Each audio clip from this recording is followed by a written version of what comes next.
What's going on, good people? This is the Common Man, Nate Lewis, with the Common Take. Oh man, the journey to get to this episode. To start off, this was supposed to be the NXT review that I was going to do on Wednesday night. Things kind of happened. I had to push it till Thursday morning. Had things going on Thursday morning. Did some stuff with the family on Thursday night. So here we are on Friday, and I'm getting ready to do the show. Go to open my notes, and my notes application crashes. I tried doing a reboot of the computer to get the notes back. Notes, look, people, I'm just going to be honest with you. The notes are gone. They're gone. There's nothing I can do about it. They'll never come back. So we will not have the standard NXT review this week. But I will say I did watch the show. The show itself was an okay show. Nothing too great. The point of these NXT shows is to kind of, move storylines along to get to the takeover shows. The takeover shows are the bread and butter. They're exactly what the pay-per-view should be, which is the culmination of your feuds and your storylines at the big show.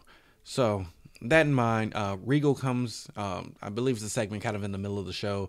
Regal's in his office. He announces that he had finally seen the review of the tape, which is still hilarious to me that he needs to review the tape of something that was, pretty blatantly obvious. Both guys got the Corbin taps out while both guys apply a submission. You do a rematch between the two people applying the submission, and that's what Regal decides. Zayn versus Samoa Joe for the number one contender to Finn Balor's title. Corbin storms the office since he wants back in the match. Regal basically tells him to fuck off. So we got that set up. We had Emma versus Carmella in a match that was kind of... I like Carmella a lot. She's obviously learning. She has charisma. She has a character. Just in the ring, she's not quite there yet, but that's fine. This is, developmental. She will get there. Emma did a good job of kind of guiding her through the match. Match itself was fine. We had Enzo and Cass in a tag match against two jobbers. Get in there, and this one spot where one of the jobbers takes a header over the top rope, lands on his hip, ends up hitting his head on the ramp, makes a sound that that got me. Fans react. His partner reacts. Cass reacts. The ref reacts. We eventually end up going to the finish, the rocket launcher off the top. Enzo and Cass get the win, and all I can think is, I hope that guy, oh man. If you haven't seen it, go back and watch that spot. Asuka got a quick win. Also, I'm trying to do this, folks, without any of my notes, and I actually watched the show Wednesday night, so I'm trying to do this based off of memory. Let's see. The mechanics did an interview. Apparently, only one of the mechanics is actually the mechanic. The other one is the powdered keg. I believe it's Dawson that's the mechanic, the bald one which I've had many mechanics in my day. You see mechanics on TV, they look like Dawson. My mechanics don't look like that, but I'll just have to get over that. That leaves Dash as the powdered keg. They did a promo basically saying they'd be willing to give Enzo and Cass a rematch. The Enzo interview last week, which I thought was kind of weird, but ended up being pretty good. Enzo and Cass are so the opposite of Dash and Dawson. This interview they did here, it was effective. It was clearly done for them to be heels. That point comes across, but there was kind of nothing to this. And I don't want to call it boring because it would be... There are other things on this show. There are other things on Raw or SmackDown that are genuinely boring. But this is not something that stands out to you. Put it that way. It's not something that you'll remember next week. It's not something you'll remember when you go to the next segment. Which I believe... this reminds me.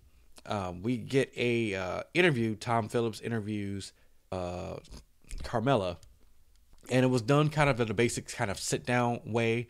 We get 2 camera shots over each shoulder of Tom and of Carmella, and it's there we learn that Carmella has kind of the combat sports in her blood. Her dad was a former pro wrestler. We get a video shot of him working for WWF back at the time. She mentions that he is a MMA fighter, or he did MMA after that. That's in her blood. She planned on proving Carmella wrong. Her and Bayley are friends, but they put the title first. They'll always be friends. This was a different type of interview. There's nothing wrong with this interview at all. I actually really enjoyed Tom Phillips here. It was done as a actual interview and not just a backstage geek asking a very stupid or basic question. And we got a little bit more insight as to who Carmella the character is.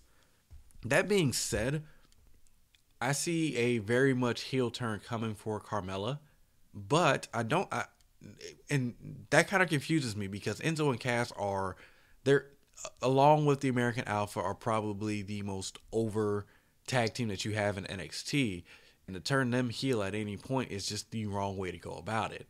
But I also don't think that having Carmella away from the team is a good thing to do either. But this definitely, I mean, you can see it here. There's little hints of a heel turn that could be coming for Carmella. I just now would not be the time. Main event, Finn Balor, Apollo Crews, pretty good match. There was some rest. There was a long rest hold here in the middle. We got to the comeback. Apollo Crews hit his press slam moonsault deal on Finn. Finn kicks out for a near fall. Finn hits his coup de grace. And, oh, man, I can't think of the name of the move he hit after that. Gets the pin clean. Afterwards, no evil or dastardly post-match shenanigans. Apollo raises the hand of Finn, the better man here that night. Finn celebrates. We go off the air. Like I said, it was a good show. Not made to be overly exciting. It was easy to watch. It's just an hour. So NXT comes up this week. Good job. Now, as I stated, there were several different shows I wanted to do this week. I had to basically settle for this one and actually have to rush through this one because I am going to be late for work today. Don't want that. But some other things I want to get into, and I'll throw that on this show. If you follow my blog page, it is thecommonmanpodcast.weebly.com. That's thecommonmanpodcast.weebly.com. I posted some news in the MMA world over the last few days, including the return of BJ Penn. He has an opponent named for his next fight, or his coming out of retirement fight. It will be Dennis Seaver. And that fight is expected to take place March 5th at UFC 196, which we know is headlined by Conor McGregor and Rafael dos Anjos for the UFC lightweight title. I was watching MMA when BJ Penn was on the scene and a huge icon in the sport. So it is good to see him back. I hope this is nothing like his last fight against Frankie Edgar, which was it was a little rough to watch. So I'm wishing Penn good luck here. Also, we got news that Tim Means failed an out-of-competition test with USADA. I posted his tweets on the page. If you have not seen it, he basically was surprised by the results. And even went as far as to say, look at his physique. Does he look like a steroid user? Which, if you know anything about steroids, while a physique may play a huge part in it, doesn't necessarily tell you which guy is actually on anything. If you look at Josh Barnett, who's popped a few times for performance enhancers, Josh Barnett's not lighting the world on fire with his physique. But B sample has been requested to be tested, so we'll get more news on that as it develops. Obviously, for a failure first time for PEDs, there is a 2-year suspension. There's a lot on the lines for Memes here, and we'll see how this turns out. Also, Dana White has come out in a interview, I believe it was with, I'm not sure who the interview was with, I believe it was with MMA Junkie, and said that the Jones-Cormier rematch will most likely take place in April. which is looking like April the 23rd. Jon Jones' first fight back in, God, that would be about 15 months since the last time he fought Cormier. So we have the light heavyweight champion against the man who never lost his light heavyweight championship. Both guys still don't like each other. I'm excited for this fight. Not sure if this will have a different result. I am a DC fan. DC is a guy that, I love him when he does the pre and post fights. I think he does a phenomenal job there. He's a pro wrestling fan. He gets the gimmick of trying to sell fights. I like Cormier. I'm not sure if this next fight with Jones will have any different result, other than the fact that Jones has been out of the octagon for so long that maybe a little octagon rush or a little octagon rust will help DC here. If you've been following Jones on Twitter and Instagram, and of all the stuff he hasn't deleted quickly right thereafter, Jones is looking ripped and cut. He's also come out and stated that he sees himself having 3 more fights at light heavyweight. Obviously with DC, he wants to do the fight with Rumble Johnson and Gustafsson.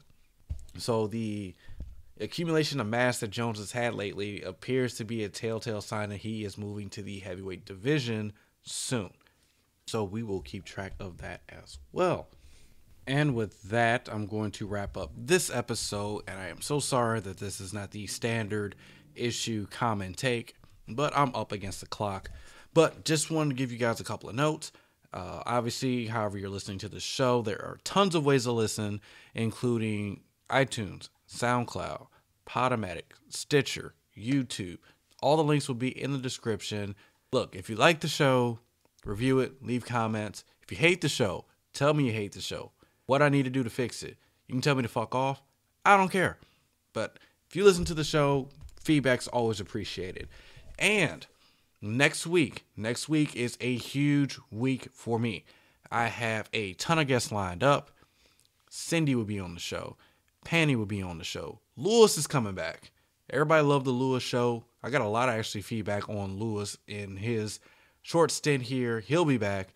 I'm also having someone else to help me with the NXT review. Don't want to spoil that one just yet.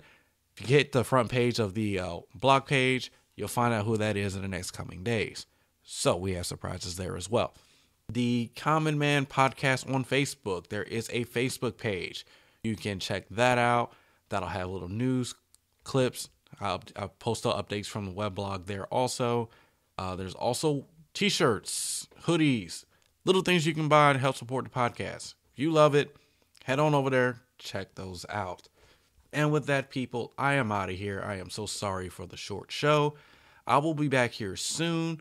Something a little bit longer. We can dive into some more topics at that time.